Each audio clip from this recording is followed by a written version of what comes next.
Pinatunayan ng hunk actor, singer, na si Sam Milby ang kanyang loyalty sa ABS-CBN matapos muling pumirma ng exclusive contract. Isa si Sam sa mga celebrities na nag-sign ng panibagong kontrata sa Kapamilya Network, na dinaluhan din ng mga top executive ng ABS-CBN. Sabi ni Sam, napakalaki ng utang na loob niya sa lahat ng boss ng network at mga nakasama niya sa trabaho na tumulong at sumuporta sa kanya mula noon hanggang ngayon. I wouldn't be where I am kung di dahil sa guidance ng mga management ko.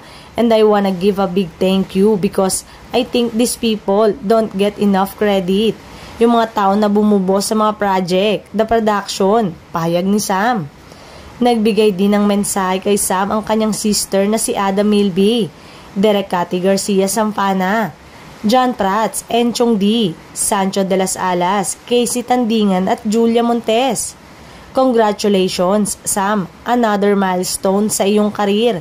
Signing with our kapamilya. Siguro, looking forward kami sa mga ibabahagi mo pa sa ating mga kapamilya. Pahayag ni Julia.